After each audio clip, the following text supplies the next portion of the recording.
It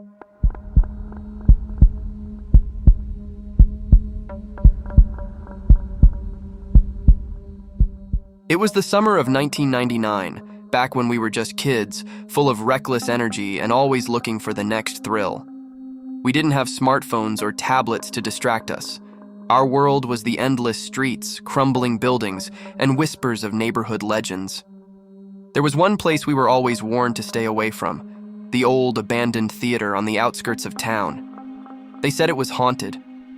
But as curious as we were, we never gave much credit to those tales. The theater stood as a monument to something long forgotten, its doors sealed shut with rusted metal plates, the windows too high to reach. The rumors about the place were countless. Some said strange blue lights flickered in the windows at night. Others whispered that people had gone missing around it, never to be seen again. Most of us chalked it up to silly stories meant to scare us. But one night, we decided to find out for ourselves. It was me, Anton, and Lara, my two best friends back then. We planned to sneak into the theater under cover of darkness, armed with flashlights and a rope to scale the walls. Anton, always the bold one, took the lead. We figured out a way to climb through a broken window on the second floor by pulling ourselves up over a rickety old awning that barely held our weight. Once inside, the atmosphere hit us like a wave. The air was thick with dust and the scent of decay. Everything inside was frozen in time, as if the theater had closed its doors one night and no one ever came back. Rows of decaying seats lined the auditorium, a tattered red curtain still hung limply on the stage, and forgotten props lay strewn about like relics of a past no one cared to remember. At first, we were excited. We rummaged through old costumes, laughed at the ridiculous outfits, and made plans to come back later with some friends. But as we moved deeper into the theater, things started to feel off. There were no graffiti on the walls, no signs that anyone had been here in years. It was unsettling. Then, we found a narrow door leading to a back room. As soon as we stepped through, everything changed. The room was huge, much larger than it should have been. Our flashlights barely cut through the darkness. The walls were covered in strange, overlapping scrawls, illegible at first, just layers upon layers of frantic handwriting.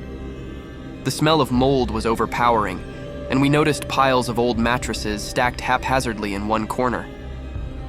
It was then that we realized something was terribly wrong. We turned to leave, but the door we came through was gone.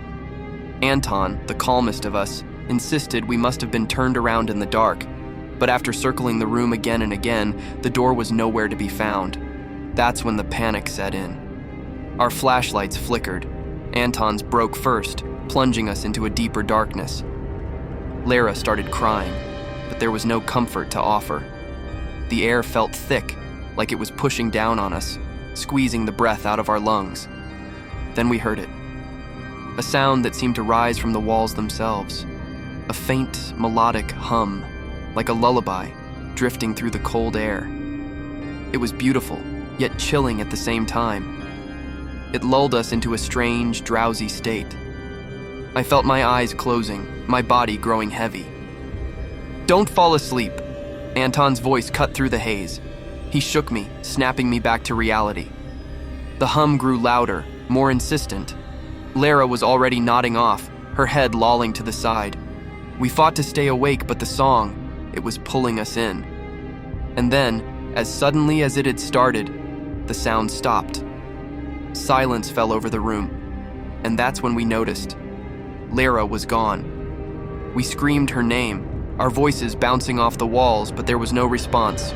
We searched the room, clawing at the walls, the floor, desperate to find her, but she had vanished.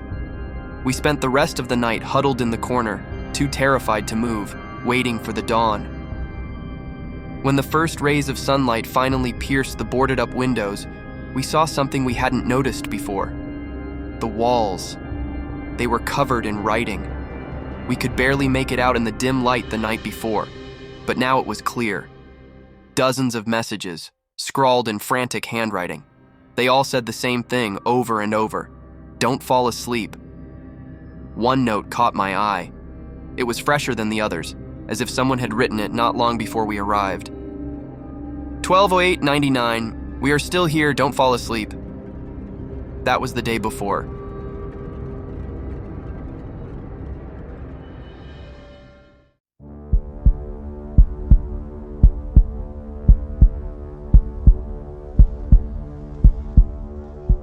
It happened a few years ago, and every time I revisit those memories, a chilling cold runs through my body. Since then, I've tried not to talk about it, but sometimes at night, when the silence becomes too loud and the shadows in the corners of the room start to move, I can't hold back that fear. It all started when my friends and I decided to go on a trip to nature. Out of town, in the wilderness, a few hours' drive away, there was an old abandoned bunker. It had been deserted for a long time, standing among the woods like a ghost from the past, slowly decaying, but not losing its strange allure. Of course, we were drawn by the mystery. What if we found something interesting there? None of us believed the stories that the place was cursed or that people had disappeared there. That day, everything was going fine. We reached the forest, parked the cars by the roadside, and walked toward the bunker. Leaving the road behind, we plunged into the thick, almost impenetrable forest. The fog, which we soon entered, seemed to thicken around us, as if trying to keep us from going any further. After a while, we reached the bunker. It was a massive reinforced concrete structure, partially destroyed, with peeling paint and dark, hollow openings where doors once were. Part of the building was buried under earth and stones, but the main entrance was relatively intact. Standing in front of it, I felt a strange unease, but I didn't pay much attention to it. We went inside. The air inside was damp and stale, smelling of mold and rust. The flashlights trembled in our hands, and their light didn't seem bright enough to pierce the surrounding gloom. The walls were covered in graffiti and old water stains, which added even more to the oppressive atmosphere of abandonment. We wandered through the corridors, joking and taking photos. But the deeper we went, the stronger the feeling grew that someone was watching us. Our steps became quieter, and the conversations shorter. We found several old rooms, one of them scattered with papers and empty boxes. It seemed to have been some kind of old military facility or research station. And then I heard it for the first time.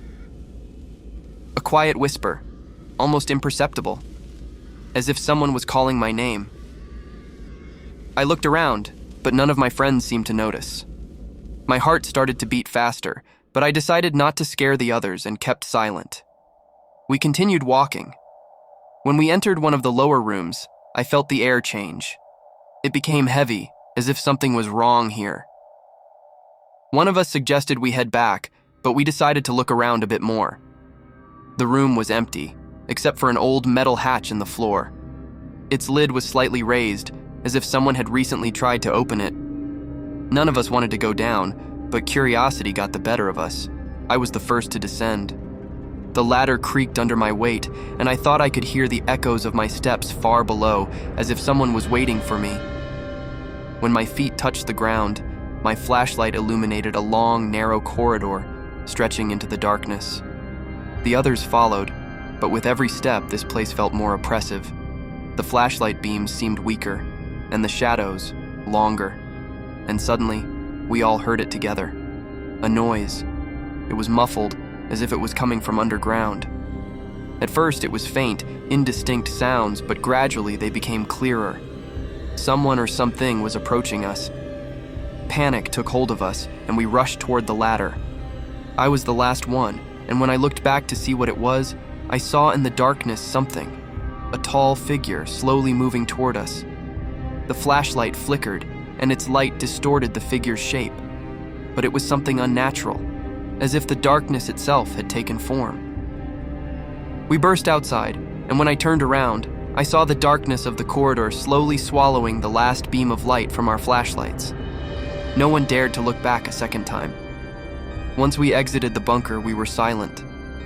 No one wanted to talk about what we had seen or heard. The fear that had engulfed us then was almost tangible. On the way home, each of us seemed lost, as if that place had taken something important from us. After that, we never discussed that trip again, as if silence could erase those memories. But at night, I sometimes wake up to strange noises in my apartment. I hear them again. Whispers, footsteps, just like back in the bunker. And every time the shadows in the room start to move, I remember that figure left behind in the darkness. It came for us, and I know that one day it will come again.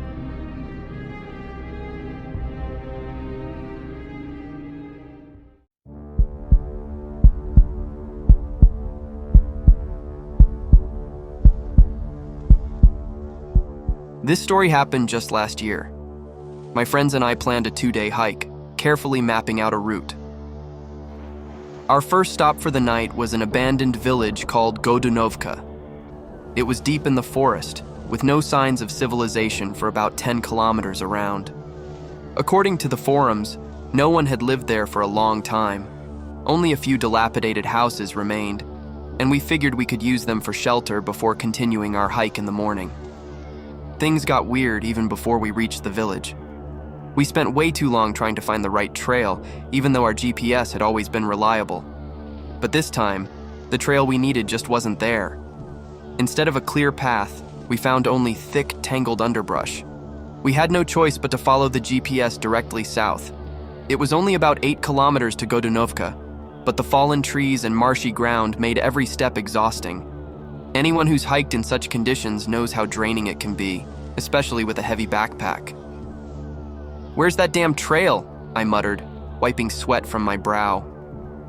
"Probably overgrown," said Vadim, shrugging, "if it was ever there at all." 3 hours of slogging later, we finally found ourselves on a narrow dirt road. The GPS said we were close to the village, so we pushed on. I was trailing behind when I heard a soft rustling behind me. Turning around, I saw leaves swirling around my ankles, even though there wasn't any wind. I called the guys to stop, and they saw it too. We all exchanged uneasy glances, but the rustling soon stopped.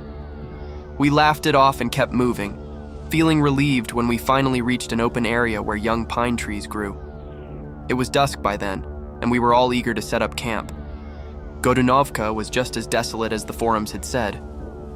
Only 4 houses remained, all of them in ruins, some walls barely standing, chimneys cracked and crumbling. One of the houses still had windows, but the inside was gutted. No floors, no furniture. We decided to camp outside instead, setting up our tent near the edge of a young pine grove. We cooked dinner over the fire, shared some laughs, and eventually crawled into the tent to sleep. I woke up around 1 a.m. to Vadim shaking me. His face was pale, his eyes wide. "Dude, I don't know if I was dreaming or what," he whispered, "but something freaky just happened." I sat up and flicked on my flashlight. "What are you talking about?" Vadim was trembling. "I felt someone grab my leg while I was sleeping. At first I thought it was one of you messing around, but then I realized it felt like a woman's hand. Thin fingers, long nails, kinda clawing at my leg." I stared at him, unsure what to say. "When I opened my eyes," he continued, "the tent was unzipped, and I saw a girl standing just outside. Long hair, wearing a dress. She was holding a book, like she was reading it." "A girl?" I asked, incredulous. "Out here? No way." Vadim nodded. I tried to say something, but I couldn't move, I couldn't speak. She started to turn toward me, and that's when I woke up. "But dude," the tent was open, and look. He pulled up his pant leg, revealing fresh scratches on his calf. That sent a chill down my spine. "Okay, let's go check outside. No need to wake the others yet." We crept out of the tent into the still night. The stars were scattered across the sky, and the air was deathly quiet. There was no sign of any girl. "See?" I said, trying to stay calm. "Nothing. It must have been a dream." "What about the scratches?" Vadim asked, his voice shaky. I didn't have an answer for that. We went back to the tent, and I zipped it up tightly, but I couldn't shake the feeling that something was wrong. As I lay there, trying to sleep, I felt a cold hand grab my ankle. I shot up, yelling, waking everyone. Vadim was already sitting up, pale and shaking, while Alex and Max groggily rubbed their eyes. Both of them confessed they had strange dreams too, of a girl walking around our tent, watching us. They hadn't been touched like Vadim and I, but the fact that all of us were experiencing something similar was unsettling. "Look over there," Max suddenly pointed toward the houses. In the dark, we saw a faint glow coming from one of the windows, the house we had entered earlier. "Who the hell is lighting candles out here?" Alex muttered, his voice barely above a whisper. We stood frozen, unsure what to do. No one wanted to approach the house, not in the dead of night. Instead, we sat by the fire, knives in hand, keeping watch. We didn't sleep for the rest of the night. At around 4:15 a.m., a low humming sound echoed through the forest. It wasn't loud, but it was distinct, deep, vibrating, like the forest itself was groaning. It lasted a few minutes, and as soon as it stopped, the candlelight in the house flickered out. When the sun finally rose, all our fear seemed to vanish with the darkness. We approached the house, half expecting to find signs of someone or something. But inside, it was just as empty as before. No candles, no footprints, nothing to suggest anyone had been there. None of us spoke as we packed up and left Godunovka that morning. We didn't talk about what happened for the rest of the hike, but every once in a while, when the conversation turns to the unexplained, one of us will bring up that night. Even Max, the skeptic, started to believe that some things just can't be rationalized. And me? I still think about that hand, cold, gripping my ankle.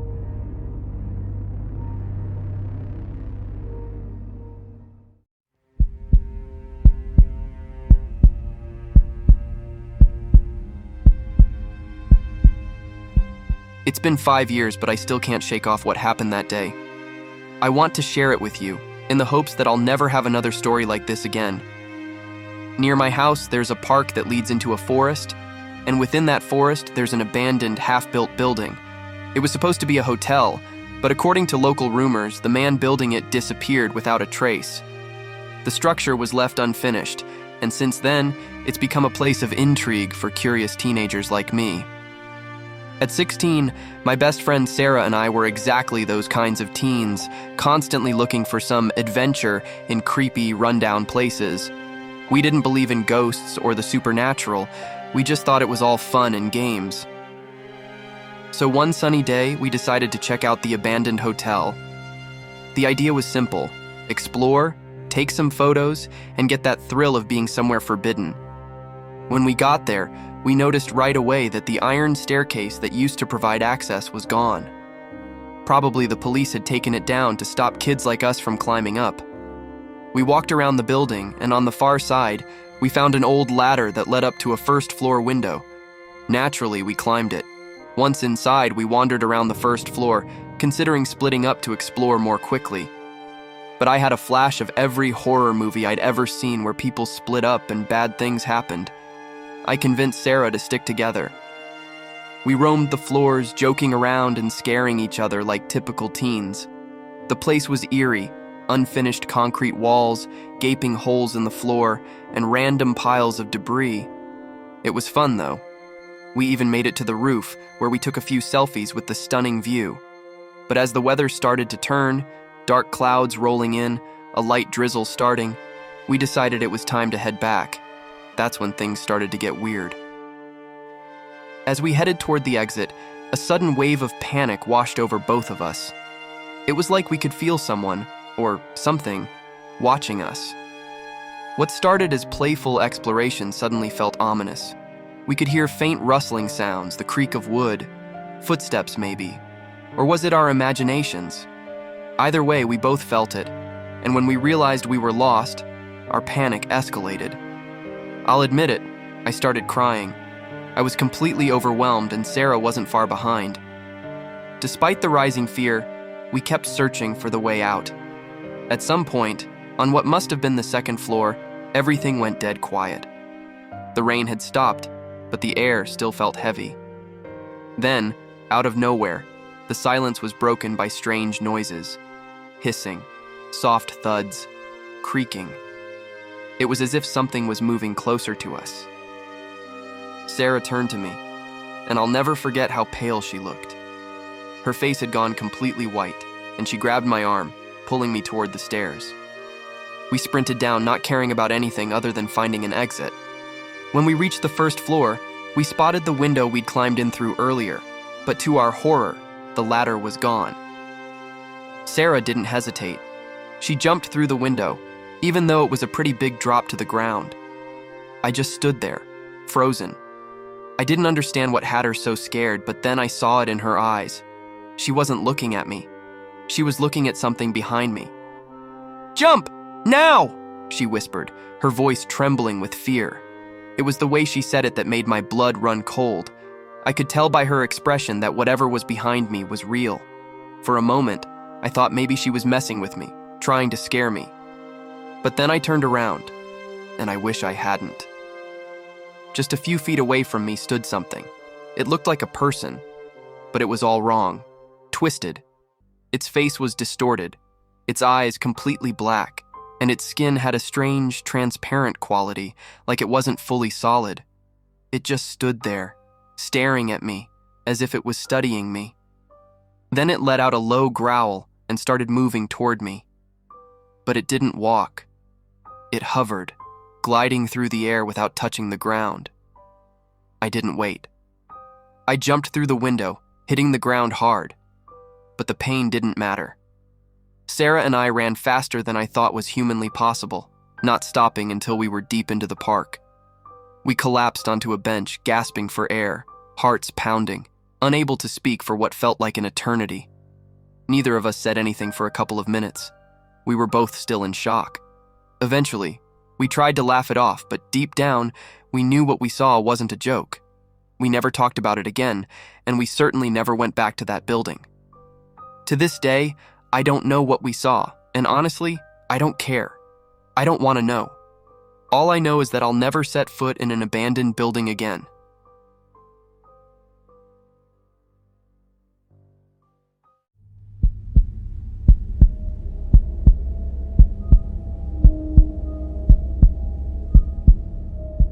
It was the winter of 2022, and I had decided to spend my break at my grandmother's house in a small rural town.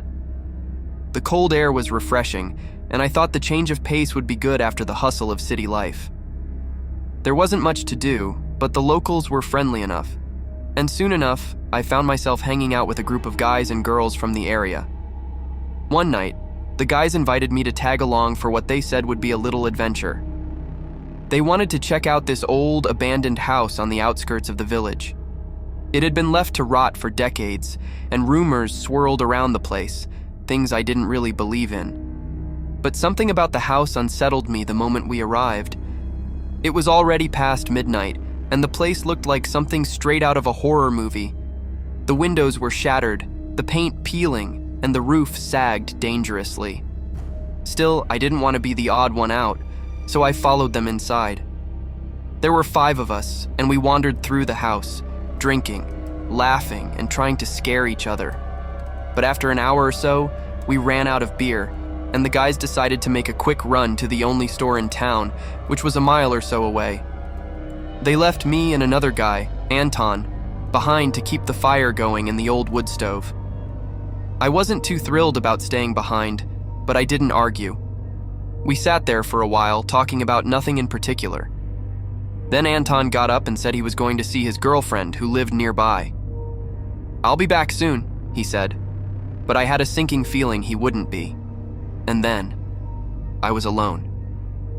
The fire crackled, casting flickering shadows on the walls. The silence in the house was deafening. I sat by the stove, lost in my thoughts, when suddenly I heard something. A noise, like a creak. At first I thought it was just the house settling, but then it came again. It sounded like someone sitting down on an old bed. I stood up, my heart racing. There was no one here but me, right? I forced myself to check the next room, but it was empty. Just as I was about to shrug it off, a loud thud startled me. A book had fallen from a dusty old shelf. I jumped back, my pulse pounding in my ears. I wasn't staying in that room any longer. I bolted outside, my breath visible in the cold night air. I stood outside for a few minutes trying to convince myself that it was just my imagination playing tricks on me. Maybe it was the beer. Yeah, that had to be it. So, after a moment, I forced myself to go back inside. I sat down again by the fire trying to calm down. But then, maybe 5 minutes later, I heard another sound. This time, it was from outside, distinct, unmistakable. The sound of an axe chopping wood. I froze. There was no one else around, and it didn't make sense. The guys were still on their beer run, and Anton hadn't come back yet. I grabbed my phone and called them. They said they were still at the store and would be back in about 30 minutes. The axe kept chopping, slow and steady, but when I looked outside, the yard was empty. Not a single footprint in the fresh snow. No signs that anyone had been there. My gut told me something wasn't right, and I wasn't about to stay in that house any longer. I waited outside in the freezing cold, pacing back and forth until the guys finally returned. When they got there, I told them everything, but of course they laughed it off. "You've had too much to drink," they said. But I hadn't. Something was off, and I could feel it in my bones. We went back inside, and the guys kept partying like nothing was wrong. I tried to join in, but the fun had drained out of me. By 4 a.m., most of us had passed out from exhaustion. One of the guys, Mike, crashed in the room where I'd heard the bed creaking earlier. I couldn't sleep, though. My mind kept replaying the strange noises, the axe, the book falling. I lay there, eyes wide open, staring at the dark ceiling.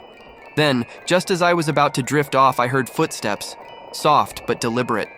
I shot up, heart hammering. I tried to shake the others awake, but no one stirred. It was as if they were in a deep, unnatural sleep. I grabbed my flashlight and, with a growing sense of dread, walked to the room where Mike was sleeping. I called his name, but he didn't respond. I shook him. Nothing. He was lying so still. That's when I touched his face, and it was ice cold. No breath. No pulse. Panic surged through me as I screamed his name, shaking him harder, but he didn't wake up. I yelled for the others, but no one could hear me. It felt like I was trapped in a nightmare. 2 days later, I learned Mike had died of a heart attack. They said it was natural, but I couldn't shake the feeling that it wasn't. Mike was healthy. He had no history of heart problems. I've always believed it was something in that house, something he saw in that room that night, something that took him. To this day, I can't shake the feeling that whatever it was, it's still there, lurking in that abandoned house, waiting for its next victim.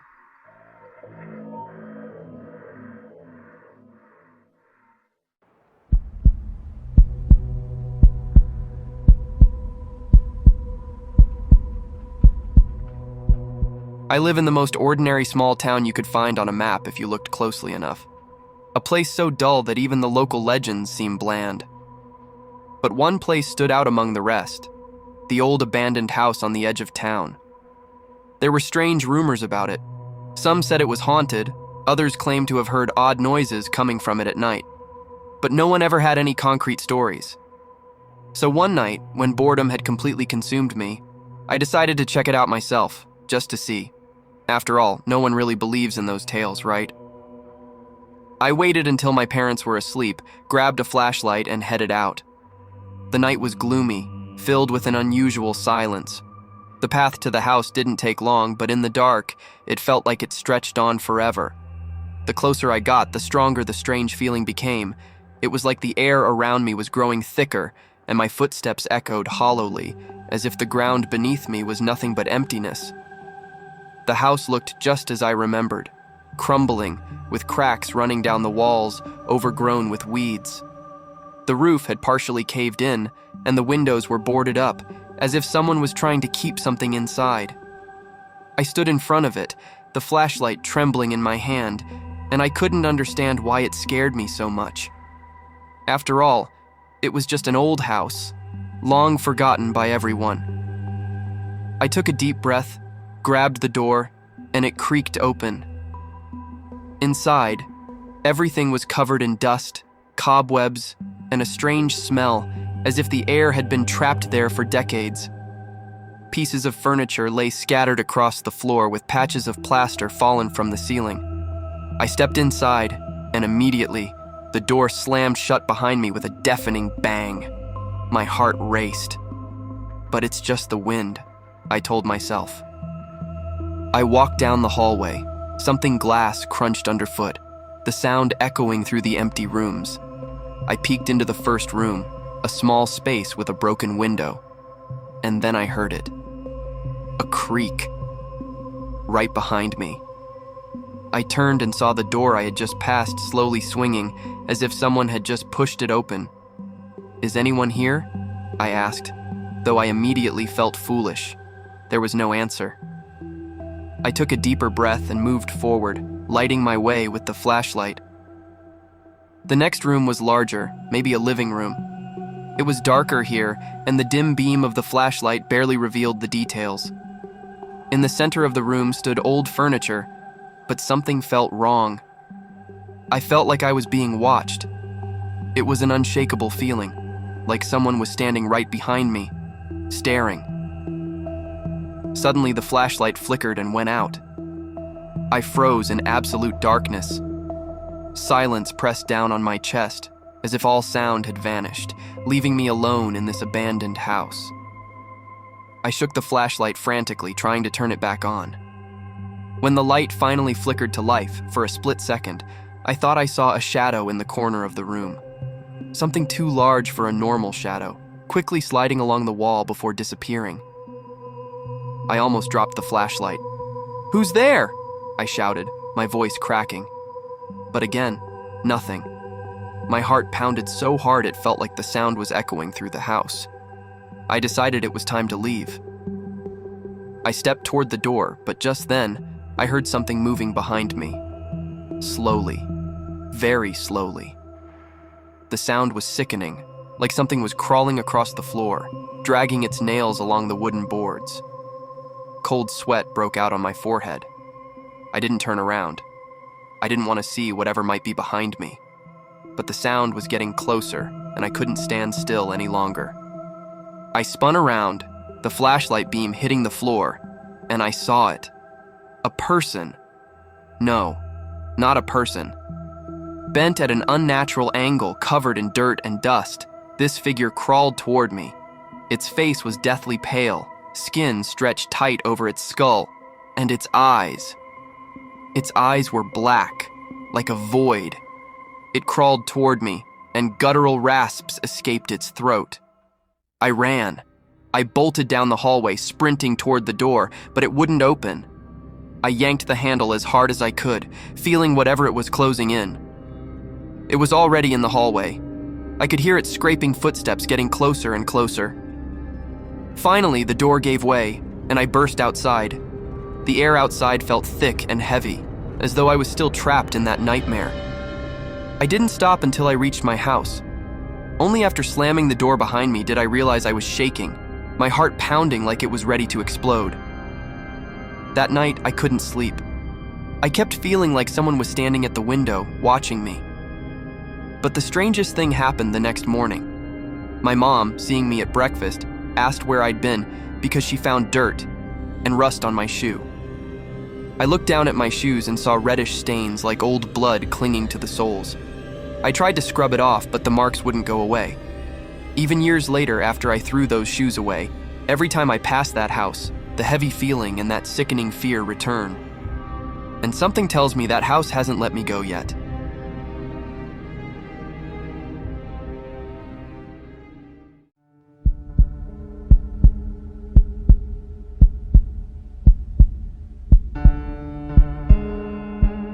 We were just a typical group, 4 friends wandering around the city at night, looking for some adventure.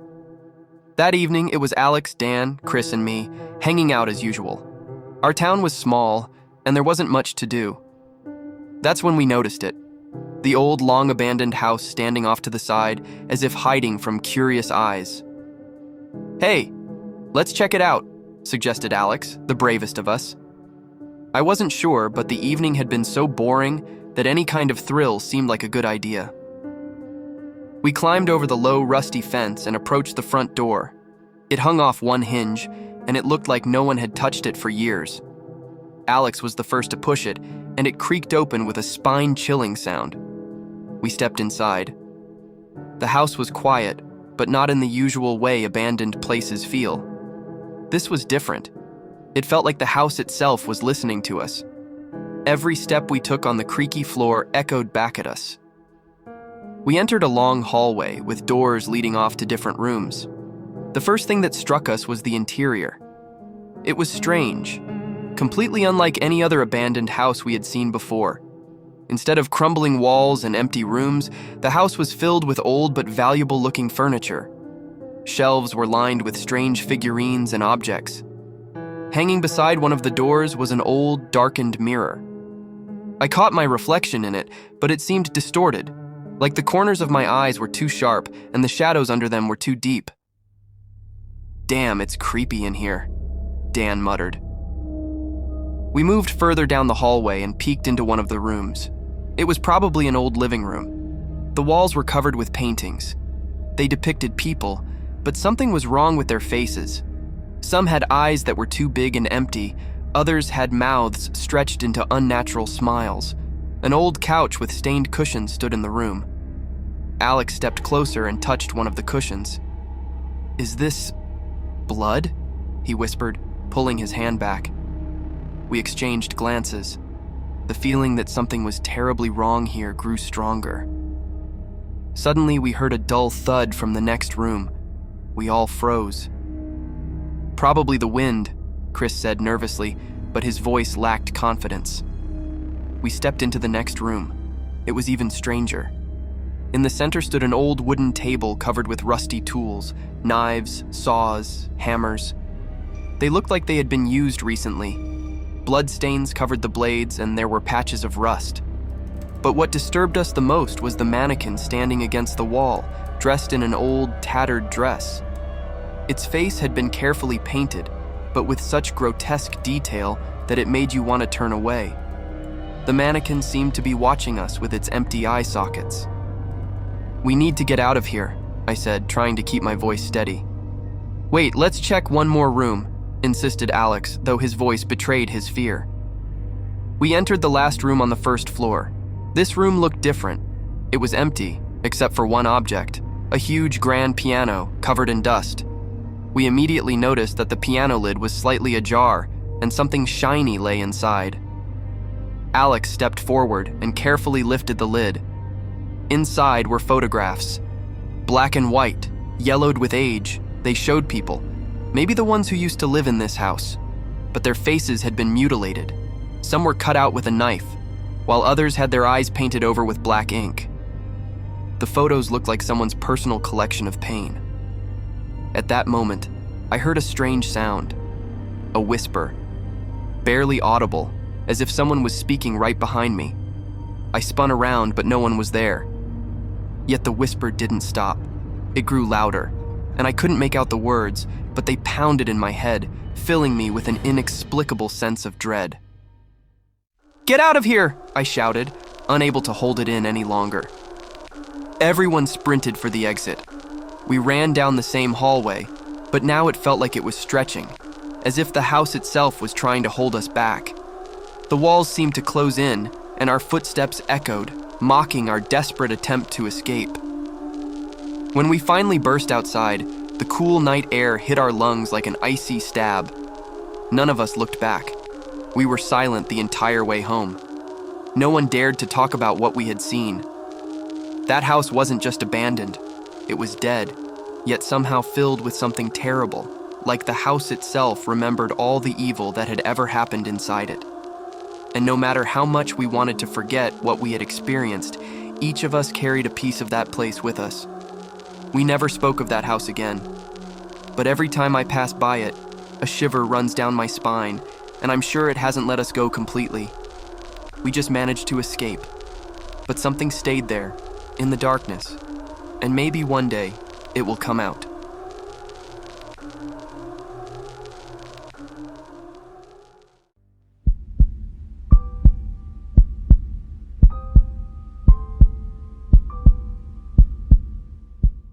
I've never been a superstitious person. Throughout my life, I relied on logic and facts. But something changed the day I first saw that abandoned hangar. This old building stood on the outskirts of our town, hidden from sight by dense bushes and weeds taller than a man. Many locals avoided it, claiming that something sinister had happened there, but no one would explain clearly. One day, I overheard an old neighbor say that the place once belonged to some lab that had long been shut down. Since then, the hangar had been sealed off and abandoned. Curiosity is a dangerous thing. It pushed me to find out the truth, despite all the warnings.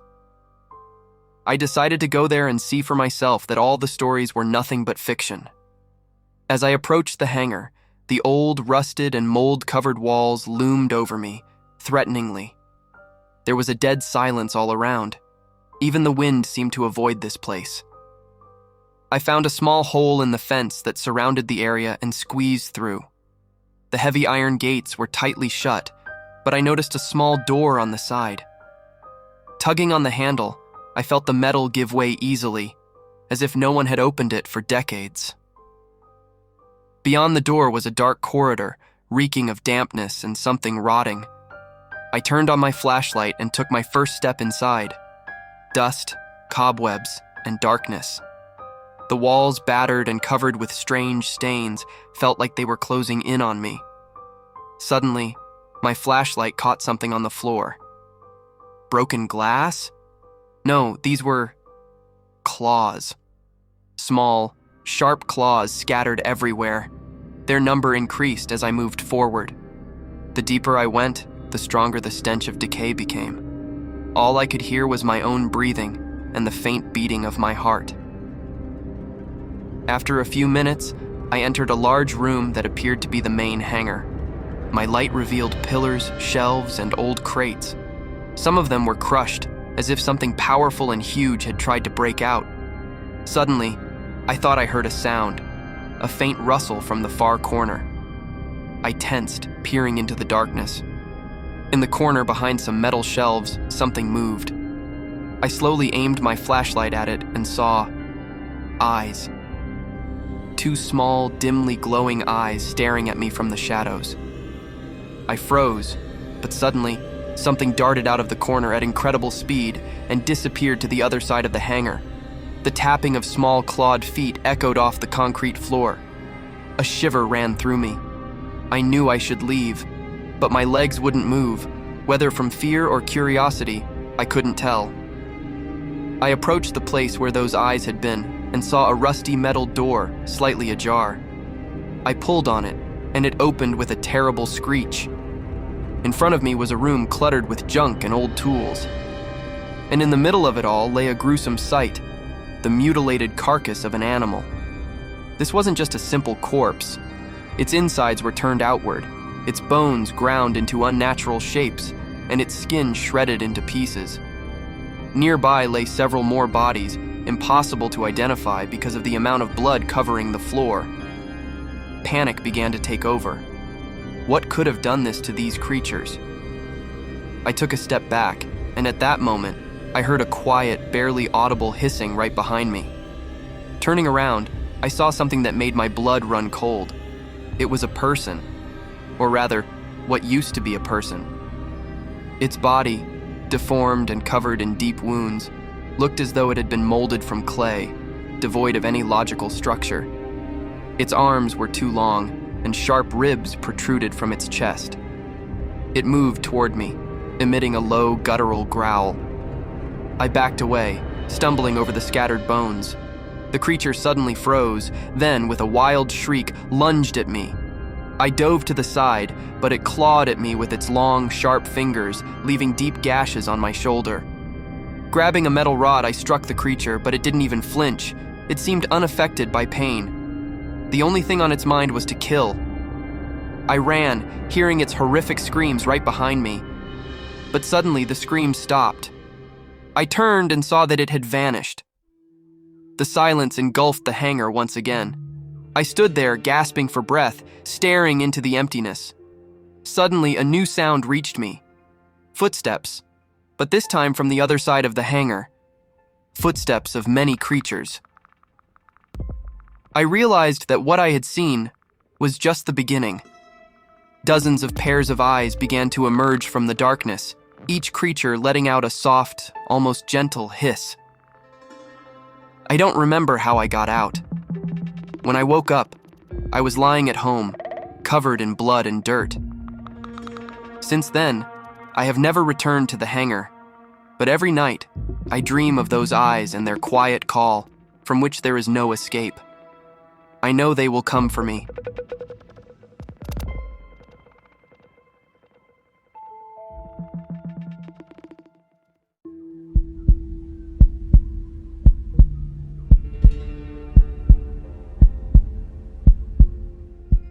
A few years ago, a group of young people went on a road trip to the sea by car.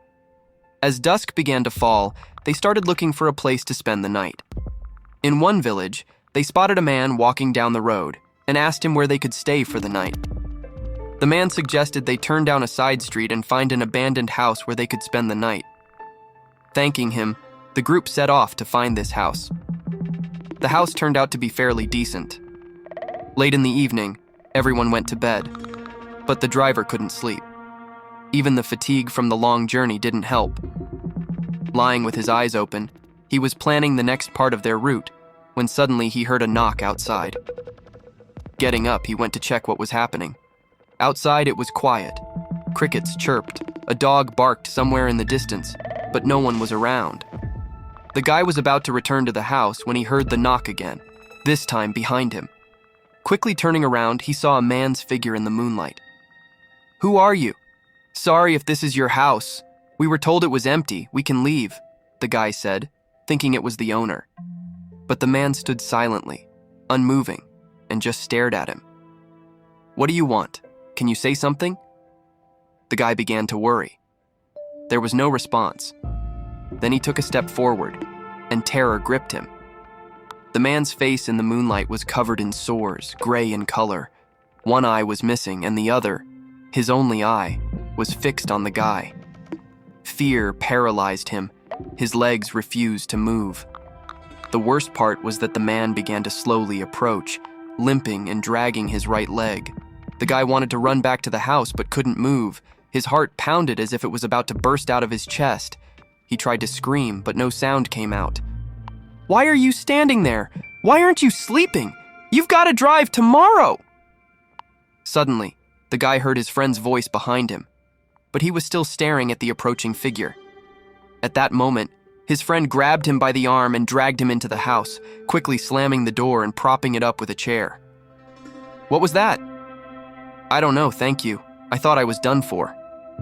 The guy extended a trembling hand to his friend, but at that moment, a loud knock came from the door. The friends rushed to brace the door, calling out to the others, but no one responded. The knocking grew louder, and a strange grunting sound could be heard from behind the door. Suddenly, the sound of breaking glass echoed, but nothing happened. So, they spent the night guarding the door.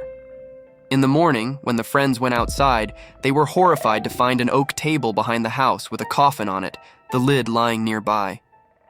Quickly gathering their things, they started the car and sped away from the place at full speed, without looking back.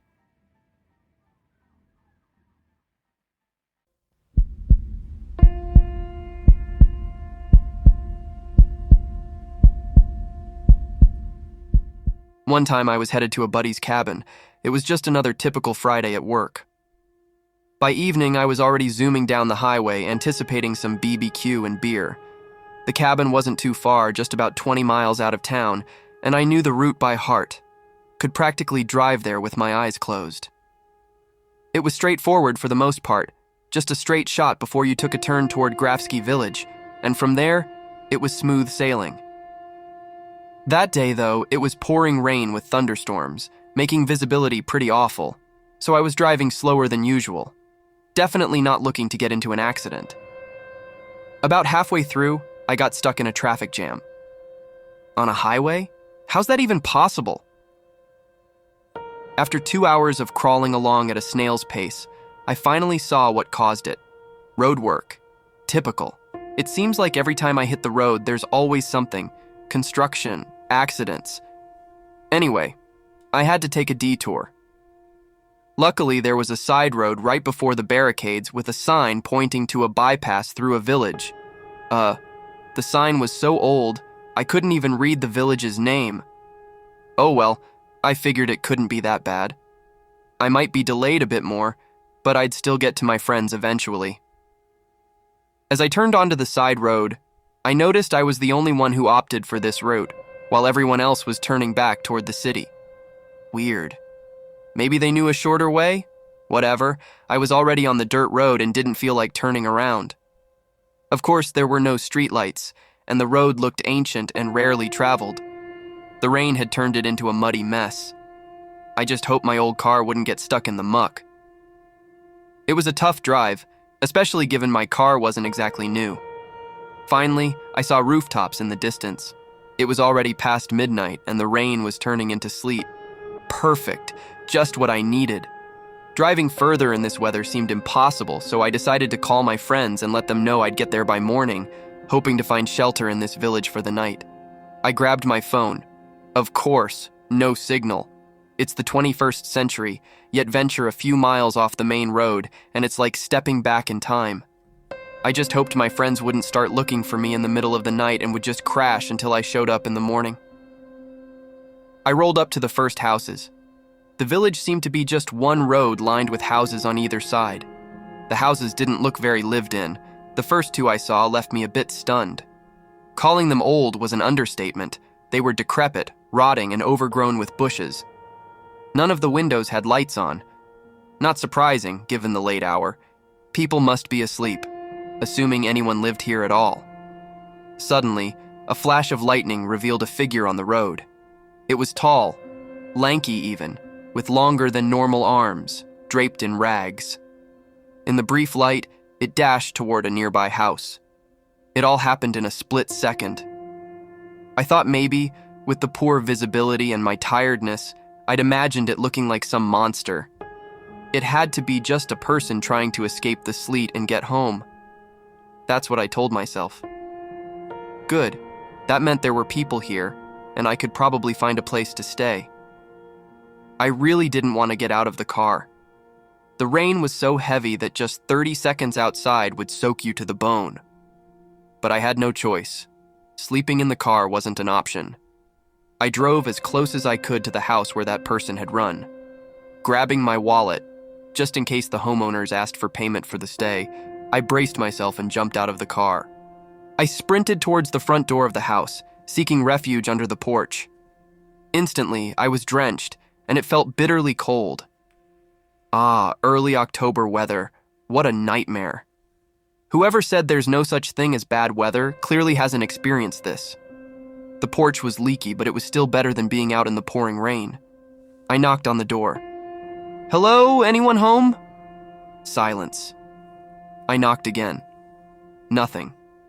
Tried to open the door. It wouldn't budge. Great. Running to another house meant getting completely soaked and probably sick. I didn't want that. Maybe I should check around the house for another door. Yeah, that's an idea. With that plan, I edged along the side of the house, glancing briefly through a window. For a split second, I thought I saw some movement inside. Pushing through the overgrown bushes, I made it to the back of the house. Turns out, there was indeed a door there, leading to a garden, or at least what used to be one. Wait, crosses? Why were there crosses here? The backyard looked more like an old cemetery than a garden. Something was definitely off. I didn't have much time to ponder this, as a door behind me creaked open with an ear-splitting noise. Without thinking, I darted inside. The door slammed shut, probably just a draft. The house smelled of mildew, dampness, and a bit like something was burning, but at least now I was out of the rain. I pulled out my phone and turned on the flashlight, noticing I had only 15% battery left. Focusing the beam around the room, I saw a table, a chair, a mug, and some plates. Looks like I was in the kitchen. Suddenly remembering that I had barged in uninvited, I figured I should call out to whoever lived here. "Hello? Can I stay here for the night? I can pay you if needed." Silence, except for the rain tapping on the roof. Okay, if no one's here, maybe I can just crash without anyone noticing. And if the owners do show up, I'll explain everything to them nicely. Sounds like a plan. First, I needed to find a bed. No way was I sleeping on the floor. No bed in the kitchen, so I had to venture deeper into the house. The floorboards creaked loudly under my steps. Didn't help the creepy atmosphere at all. Nighttime, an old house with its own cemetery out back, creaking floors. It was like all the horror movies I've ever seen rolled into one. A chill ran down my spine. I moved out of the kitchen into a small room. On the wall hung a huge old clock. You know, the kind that chimes every hour. It looked ancient, and the pendulums were grimy. In the room, I also saw a table covered with dirty rags, possibly from dirt or something else. The room was in a terrible state, wallpaper peeling off, a ceiling full of leaks, and overall it looked eerie. The floor was smeared with dried mud. Next to the table was an old spring bed with a rusty headboard. Clearly, no one would choose to sleep on such an old bed. No one but me, I guessed. Sleep crept up on me unexpectedly. No wonder, considering the sleep deprivation from the work week and over 5 hours on the road. These 20 miles felt a lot longer than they should have. Realizing the house was probably abandoned and the owners weren't coming back, I plopped down on the bed, not worried it would collapse under me. Wouldn't be surprised if there was a basement here. The bed held strong, so that was a good sign. Using my bag as a pillow, I closed my eyes and fell asleep before I knew it. Somehow, all fear had vanished. I woke up to a strange noise, like someone walking in the kitchen, the floorboards creaking loudly. Opening my eyes and trying to piece together where I was, I sat up on the bed and shouted, "Is anyone there?" The footsteps stopped. Someone was definitely there. I got off the bed and headed to the kitchen. Nobody was there. Shining my phone's light around, I saw the floor was covered in fresh mud. What was that? What kind of dirty creature roams around at night? And where did it go? My thoughts were spinning in fear. Turning to leave the kitchen, I saw a tall shadow flicker into another room. I raced towards it. More mud. It led to a small trapdoor on the floor. How did I miss that when I first came in? So, do I go down there or not? I had never fought supernatural beings before. I sat on the bed, trying to figure out what to do next. Sleeping was out of the question, and running back to my car didn't appeal to me either. I had just dried off, and it was still pouring outside. I rummaged in my bag and found my old Swiss Army knife. At least it was something, although not very useful against anything otherworldly. Summoning my courage, I approached the trapdoor. Open it? No way. Why would I? What if there's something interesting down there? Yeah, right, like some kind of vampire. Still, I had to do something. Resolving my internal debate, I opened the trapdoor. The handle was covered in sticky mud, reeking so bad that I almost lost my lunch. It smelled like something dead. Fantastic. But since I was already filthy, I might as well go through with it. The trapdoor creaked open. I shone my phone light down, wooden steps descending into darkness. Great, descending into the unknown. Checking my phone battery, I noticed it was at 5%. Okay, quick descent, quick survey, banish any spooks, and back to bed. Sounds like a plan. Just as I bent down to start my descent, something shoved me from behind, and I tumbled down the stairs. Silence. My head throbbed with pain. I was lying on something hard and unpleasant. Touching it with my fingers, I realized it was porous and solid. Bone. Jumping up, I illuminated the cellar with my flashlight. Bones and human skulls covered the floor. Fear paralyzed me. Where was I? Who pushed me? How do I get out?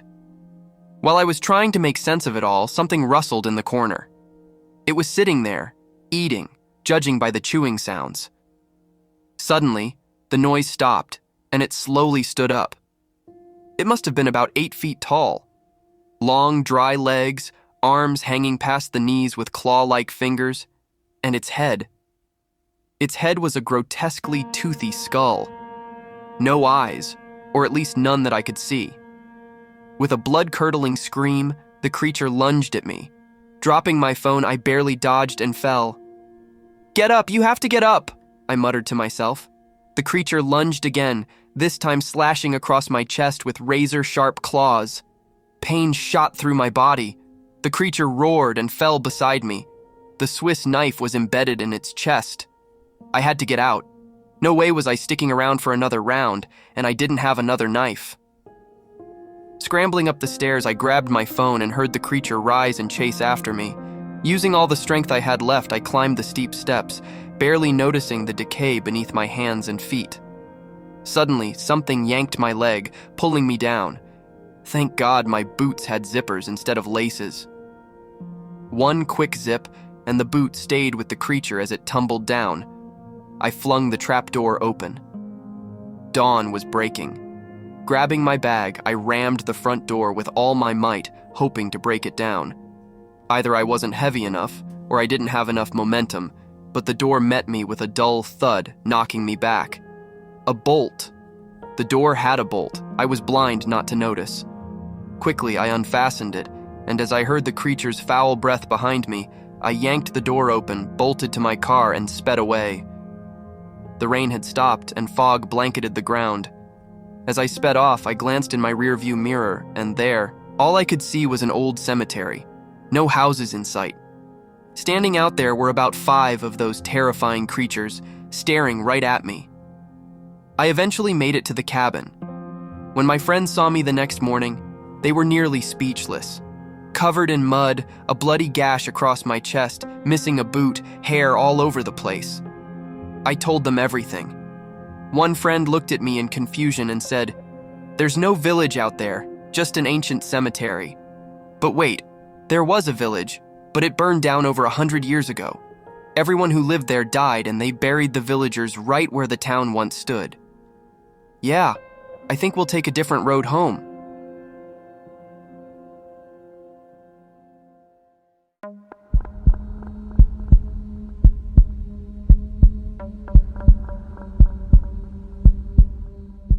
I had always been fascinated by dark legends, but I never took them for more than bedtime horror stories. However, what I experienced back then made me forget about such entertainment forever. It was a few years ago. I had come to a remote village for a few days to escape the hustle of the city and enjoy some peace and quiet. The locals greeted me cautiously, as if an outsider could only bring trouble. On my first evening, I decided to take a walk around the village and visit the local shop. There, I struck up a conversation with the shopkeeper, an old woman with rough hands and an indifferent gaze. She told me that not far from the village, there was an old, abandoned house that the villagers called the witch's house. They said a witch had once lived there, killing children and offering them as sacrifices to dark forces. Many years ago, she was caught and burned at the stake, but the house remained. Since then, no one had dared to go near it. I was immediately intrigued by the place. That night, I couldn't sleep. The moon shone brightly through my window, and in its light, I could vividly imagine that decrepit house, hidden somewhere beyond the village fields and woods. The next morning, I decided to go there. The path to the house wound through a thick forest. The trail twisted like a snake, and it felt like the trees were watching me with their dry, frozen faces. When I finally reached the place, a terrifying sight unfolded before me. A house, crooked and ravaged by time, with rotting wooden walls and a window from which the glass seemed to have been smashed outward. It felt as if this house was waiting to swallow anyone foolish enough to step inside. Cautiously stepping on the decaying floorboards, I entered. Everything inside looked like life had abandoned this place centuries ago. Dusty, cobweb-covered shelves, half-rotten furniture, and a strange smell of damp wood and decay. I shone my flashlight into every corner, and the shadows on the walls seemed to move, as if something unseen was watching me. In the center of the main room stood an old, rotting table, and on it were strange carved symbols, clearly etched by hand. They were unfamiliar to me, yet they felt eerily recognizable, as if I had seen them in a dream. Near the wall, I spotted a cradle. Covered in dust, it was empty, yet it creaked as if an invisible hand was rocking it. It was as if someone, unseen, was trying to soothe a ghostly baby. I moved towards the staircase leading to the second floor. Every step creaked beneath my feet, and I feared the floor might collapse at any moment. The second floor was even more eerie. Only one room, locked behind a heavy wooden door. I pushed it, but it wouldn't budge. I leaned my shoulder against it harder, and it opened with a terrible screech. Behind the door was a bedroom, a bed with a torn canopy, a crooked wardrobe, and most disturbingly, a mirror. A large old mirror covered in cobwebs and dust. It seemed to be watching me, like a living thing. I approached it and wiped the dust away with my hand. In the reflection, aside from me, there was nothing. But then the mirror trembled, and I heard the sound of a child crying. I turned around. The room was empty, but the crying continued. It echoed from everywhere, as if surrounding me from all sides. Suddenly, in the mirror, I saw her. The witch. Thin, with tangled gray hair and eyes burning with madness, she stood behind me. I spun around, but no one was there. Yet I could feel her presence, her cold breath on the back of my neck. I froze, unsure of what to do. And then I heard footsteps. Heavy, slow footsteps approaching me from behind the wardrobe. I bolted for the stairs and began running down, but on the last step, the floor gave way beneath me, and I fell. Beneath the house was a burial pit. I landed on something soft and wet. I shone my flashlight and saw bones. Piles of bones, human, children's. They reeked of rot and death. I could feel with my hands the soft remnants of flesh that had yet to fully decompose. Suddenly I felt something grab my leg. It was a child's hand, pale, reeking with blackened nails. I screamed, pulled away, and started crawling, but the hand wouldn't let go. I struck it with my flashlight and it loosened. I scrambled out of the pit, climbing over the bones, and without looking back, I ran out of the house. When I finally made it back to the village, I was gasping for air, looking back at that house in the distance. It felt like it had gotten closer, its dark windows watching me, calling me back. The locals greeted me with silent stares, as if they knew where I had been and what I had seen. Since then, I've never returned to that village. But at night, I still hear that child's cry, and sometimes, in the reflection of my mirror, I glimpse her silhouette. The witch, her eyes still watching me, calling me back to the house from which I barely escaped alive.